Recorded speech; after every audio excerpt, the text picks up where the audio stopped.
Good morning, students. So, today we will start our chapter number 4, which is Bills of Exchange of Part 2. Clear? ये part 2 का third chapter है जो हम अभी learn करेंगे. उसके बाद 2 रिमेनिंग करेंगे, chapter number 3 and chapter number 5. उसके बाद ही हमारा पार्ट 2 जो है वो पूरा कंप्लीट हो जाएगा. क्लियर? ये चैप्टर है वो बहुत ही छोटा है, तो उसमें हम कुछ ही सम्स देखेंगे, बाकी के सारे स्किप करेंगे क्योंकि वो यूज़फुल नहीं है. चलो लेट्स बिगिन. पहले हम लोग देखते हैं कि बिल्स ऑफ एक्सचेंज है क्या. A bill of exchange in an instrument in writing containing an unconditional order signed by the drawer directing a certain person to pay a certain sum of money only at a specified time to a certain person or according to his order or to the holder of the instrument. यानी bill of exchange आप लोगों ने देखा होगा कि जब आप कुछ ना कुछ परचेज करने चाहते हो तो उस टाइम पे वो लोग आपको क्या देंगे, बिल. क्लियर? तो उस टाइम पे आप क्या करोगे, बिल एक्सेप्ट करोगे और जो सेलर है वो क्या करेगा, बिल आपको देगा. क्लियर? यहाँ पे दो हुए, बिल एक्सचेंज हुआ, उन लोगों ने बिल आपको दिया और आप लोगों ने बिल लिया. क्लियर? इस चैप्टर में से मैं जो आपको सम्स कराऊंगी वही वाले सम्स आएंगे, उसके अलावा और कोई सम्स आपके एग्जाम में नहीं आएंगे. चलो छोटी सी कैरेक्टरिस्टिक्स देख लेते हैं बिल ऑफ एक्सचेंज की. First, in writing. A bill must be in writing so an oral order can not be called a bill. Bill जो है वो राइटिंग में ही होता है, तो आप ओरली आप ऐसा नहीं बोल सकते हो कि मैंने आपके 5000 दिए या 5000 लिए, कुछ भी आपको वो राइटिंग में ही देना पड़ता है, compulsory. Clear? Unconditional order. Bill must B unconditional. This means there should not to be any condition for the payment of money. These orders should not in the form of request. Request नहीं है, ये ज़रूरी है, यानी conditional है. Conditional है तो ही उस टाइम पे बिल ऑफ एक्सचेंज होगा, अदरवाइज वो नहीं होगा. Clear? Specific person. The bill must be address to a specific person. अब बिल जो होता है वो स्पेसिफिक पर्सन को ही दिया जाता है. जिसने आपके पास से परचेज किया उसको हम बिल देंगे, जो उसके साथ आया था उसको नहीं देंगे. Clear? Bill acceptor and amount receiver. यानी अमाउंट रिसीवर कौन हो जाएगा, आपका सेलर. आपने जिसको पैसा दिया यानी जो सेल कर रहा है वो हो जाएगा amount receiver. And bill acceptor यानी हम लोग, क्योंकि हमने वो जो गुड है वो परचेज किया है, इसलिए हम क्या बन जाएंगे, बिल एक्सेप्टर. क्लियर? तो जब भी बिल ऑफ एक्सचेंज हो उस टाइम पे 2 पार्टीज कंपल्सरी होंगे. एक होगा bill acceptor and second one है amount receiver. Order for the payment. The order must only be for the payment of Indian money for a product and consideration of money. अगर product जो है वो अगर cell या bye होती है तो उस टाइम पे पेमेंट का ऑप्शन है वो क्रिएट होता है. Clear?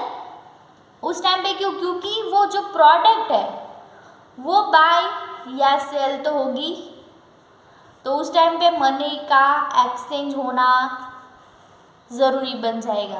Clear? Next, definite amount. The amount shown in the bill must B clear and definite. यानी जो अमाउंट में आप बिल में जो अमाउंट लिखते हो वो क्लियर लिखना है. ऐसा यहाँ पे बिल में प्रोडक्ट लिखा और वहाँ पे ऐसा लिख लो तो दिखाई देगा आपको, नहीं. लेकिन ये जो है वो दिखाई देगा कि 500. क्लियर? यहाँ पे क्या लिखा, कुछ नहीं समझ में आया, तो ऐसा नहीं चलेगा बिल में. क्लियर? आपको अमाउंट जो है वो लिखनी पड़ेगी. Definite duration. The duration of the bill must B definite. जो बिल बनाने की ड्यूरेशन है वो टाइम पे होनी चाहिए. Clear? Signature of the person. जो सेलर है उसकी सिग्नेचर बिल में होनी चाहिए. आप लोगों ने देखा होगा जब भी शॉप पे जाओगे तो जो बिल लिख रहा होता है वो क्या करेगा, ऊपर डेट लिखेगा, अमाउंट लिखेगा, यहाँ पे प्रोडक्ट लिखेगा, एंड नीचे खुद की साइन करेगा। रेवेन्यू स्टैम्प यानी जो आपकी कंपनी है या फिर शॉप है उसका स्टैम्प होगा ऊपर।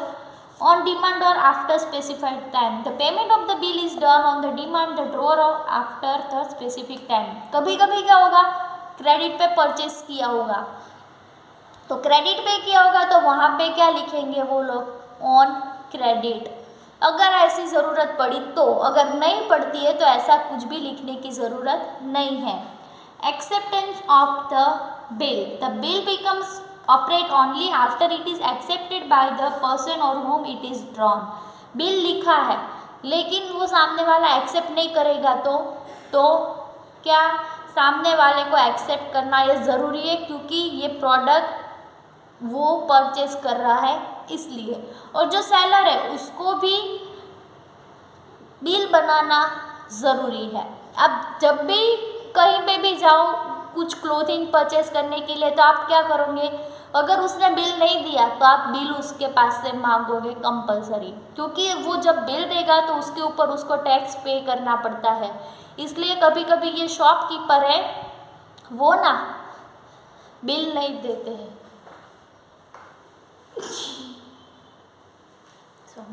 Sorry guys. तो ये हो गई हमारी characteristics of bills of exchange. Clear. अब हम लोग देखेंगे सम। इस चैप्टर में से थियरी आने के चांसेस बहुत कम है, सिर्फ और सिर्फ सम्स आ सकते हैं। तो फर्स्ट सम है हमारा, Amish purchased goods of ₹72,000 from Nimesh on 16/9/2016. Nimesh draw a bill of ₹72,000 for 3 months on Amish, which Amish accepted in return. Record this transaction in the books of Amish and Nimesh. नहीं समझ में आया, कोई बात नहीं, वापस रीड करते हैं। अब छोटा छोटा रीड करेंगे। Amish purchased goods of ₹72,000 from Nimesh. Amish ने निमेश के पास से गुड्स परचेस किया 72,000 का। क्लियर। कब परचेस किया, ईयर के बीच में 16/9/2016, यानी ये हमारा कौन सा ईयर हुआ, 2016 to 2017। Clear. Nimesh drew a bill of ₹72,000 for 3 months on Amish. Nimesh ने बिल बनाया 72,000 का 3 मंथ का अमीश के लिए, विच अमीश एक्सेप्टेड इन रिटर्न। ये जो बिल बनाया वो अमीश ने एक्सेप्ट किया एंड रिटर्न भी कर दिया। Record this transaction in the books of Amish and Nimesh. ये जो ट्रांजेक्शन यहाँ पे 2 लाइन में हुआ वो ट्रांजेक्शन आपको रिकॉर्ड करने हैं, यानी उसकी जर्नल बनानी है अमीश एंड निमेश दोनों की बुक में। क्लियर। तो उसके लिए ऐसा अगर जब बोला जाए तो आपको क्या करना है, पहले journal of Amish and journal of Nimesh, यानी दोनों के बुक में आएगा। अमीश क्या है, अमीश परचेज, यानी वो हमारे जैसा कस्टमर है, और ये जो निमेश वो सेलर है, वो दुकानदार है, और अमीश जो है वो हमारे जैसा कस्टमर है। क्लियर। तो अमीश ने निमेश के पास से गुड्स परचेस किया 72,000 का। हमने परचेस किया तो हमारी क्या एंट्री होगी, परचेज अकाउंट डेबिट टू जो सामने वाला है उसका नेम निमेश अकाउंट, और जो सेलर है तो उसकी एंट्री क्या होगी, उसने जो गुड्स है वो सेल किया है तो सामने वाले का नेम आएगा Amish account debit to sale account. Clear. ये बात दोनों में सेम अमाउंट आएगी। वापस मैं समझा रही हूँ, ध्यान देना अच्छी तरह से। मैं शॉप पे गई, क्लियर, मैंने गुड्स परचेस किया तो मैं मेरे बुक में क्या एंट्री डालूंगी, मैंने परचेस किया, इट मीन्स कि मेरे बिजनेस में आएगा। तो परचेज अकाउंट डेबिट टू सामने वाला जो पर्सन है उसका नेम आएगा, तो यहाँ पे सामने वाला है Nimesh, purchase account debit to Nimesh account. लेकिन अगर मैं दुकानदार हूँ, शॉपकीपर हूँ, मैं कुछ सेल कर रही हूँ तो मेरे बिजनेस में से गुड्स गया, मैंने वो सेल किया तो सेल अकाउंट आपको पता है वो क्रेडिट होगा। तो सामने वाला जो पर्सन है उसका अकाउंट है वो क्या होगा, डेबिट। तो आएगा Amish account debit to sales account 72,000 clear. अब जो डेट है आपकी वो लिखनी है जिस दिन पे गुड्स परचेस किया है वो वाली 16/9/2016 ये जर्नल का जो बॉक्स है वो आप लोगों ने 4th चैप्टर में पार्ट 1 में बनाया था, सेम वैसा ही बनाया है। Date particular LF debit rupees credit rupees, date particular LF debit rupees credit rupees, clear. अब ये फर्स्ट लाइन फुल स्टॉप है वहाँ तक का तो कंप्लीट। अब सेकंड क्या होगा, Nimesh drew a bill of ₹72,000 for 3 months on Amish. Nimesh ने बिल बनाया 72,000 का 3 month के लिए अमीश को। अमीश ने वो एक्सेप्ट भी किया एंड रिटर्न भी किया। तो क्या होगा, अमीश ने वो एक्सेप्ट बिल किया है, क्लियर। अमीश ने वो गुड्स परचेस किया, मैंने कुछ परचेस किया तो मुझे सामने उनको क्या देना पड़ेगा, पैसा देना पड़ेगा यानी पेएबल, क्लियर। सामने आपको कुछ ना कुछ पे करना पड़ेगा। If it goes then we will credit its, इसलिए यहाँ पे बिल्स पेएबल है वो क्रेडिट हुआ है क्योंकि वो बिजनेस में से पैसा गया। यहाँ पे कैश नहीं लिखना है क्योंकि यहाँ पे सिर्फ बात होगी बिल ऑफ एक्सचेंज की, इसलिए आएगा bill payable and bill receivable, clear. जो बिल था, जो बिल की जो अमाउंट थी वो पे की। निमेश अकाउंट डेबिट, जो सामने वाला पर्सन है उसका account debit, Nimesh account debit to bill payable account 72,000 same date आएगी। जिस टाइम पे आप लोगों ने गुड्स परचेस किया उसी टाइम पे आपने पैसा भी दिया। 3 months 5 months 12 months जो भी लिखा वो डजेंट मैटर, वो आपको नहीं देखना है क्योंकि वो आपको दूसरे ट्रैक पे ले जाने की साजिश है, लेकिन आपको दूसरे ट्रैक पर नहीं जाना है, खुद के ट्रैक पर ही रहना है, क्लियर। अब निमेश के अकाउंट में क्या आएगा, निमेश ने वो जो बिल पे किया है, सामने वाले ने वो जो बिल पे किया है वो निमेश क्या करेगा, एक्सेप्ट करेगा यानी वो रिसीव करेगा। रिसीव करेगा तो हमारा बिजनेस का जो कैपिटल है वो इंक्रीज होगा। It means if it come then we will debit it, पैसा आया तो हम उसको क्या करेंगे, डेबिट, तो करेंगे bills receivable account debit to Amish account 72,000, clear.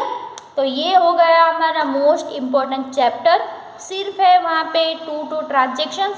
ये जो सम है वो 4 मार्क में एग्जाम में आ सकता है, टेक्स्ट बुक में लिख लेना मोस्ट IMP सम। अब इसके जैसा ही सेम सम मैं आपको होमवर्क में दे रही हूँ तो वो लिखना, 10 सेकंड दे रही हूँ आपको, फटाफट नोट पेन ले लो।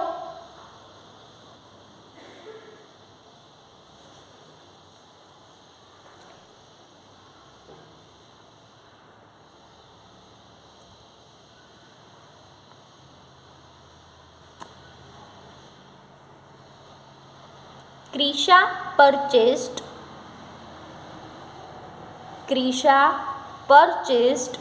goods of ₹20,000 from Misha, MISHA, और फर्स्ट बोला था क्रिशा, KRISHA। Krisha purchased goods of Misha from,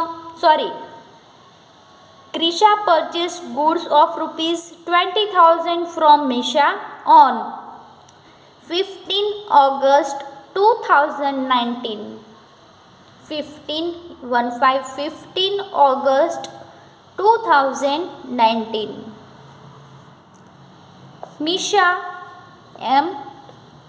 Misha drew a bill of ₹20,000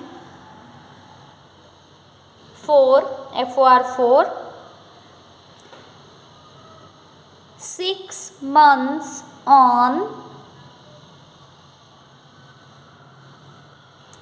Krisha.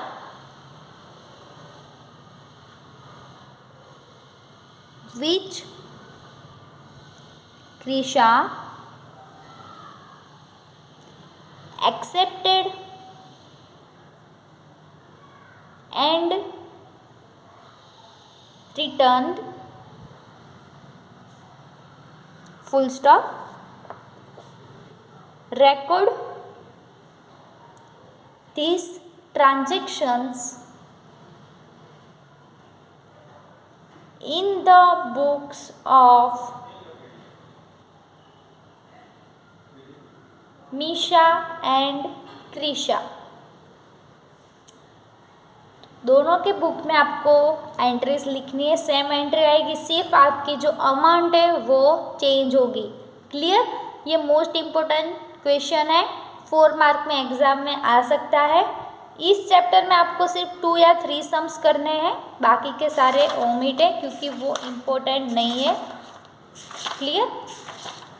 तो नेक्स्ट सम जो है हमारा वो नेक्स्ट लेक्चर में करेंगे, लेकिन ये जो आपके MCQ है वो आप लोग खुद से सॉल्व कर लेना। अगर ज़रूरत पड़ी तो फिर मेरी हेल्प ले लेना। लेकिन यहाँ पे आपका जो चैप्टर नंबर 4 है वो 2 दिन में कंप्लीट हो जाएगा। तो आपकी जो नोट्स है वो आपको कंप्लीट कर देनी है, क्योंकि अब सिर्फ 2 चैप्टर ही हमारे बाकी है, बाकी सारे ख़त्म हो चुके हैं। तो मैं शायद ऐसा हो सकता है कि आफ्टर उत्तरायण में आपको स्कूल पे आपकी नोटबुक लेकर बुलाऊँ, चेक करूँ और उसमें से आपको कुछ ना कुछ क्वेश्चंस पूछूँ। क्लियर? तो लर्न भी कर लेना है एंड नोटबुक आपकी अकाउंट्स की एंड SPCC दोनों उत्तरायण पहले कंप्लीट कर लेनी है, क्योंकि उत्तरायण के बाद मैं कभी भी किसी को भी पर्सनली कॉल करके स्कूल पे बुलाऊंगी 1 घंटे के लिए और उसमें से क्वेश्चंस भी आपको पूछूंगी। क्लियर?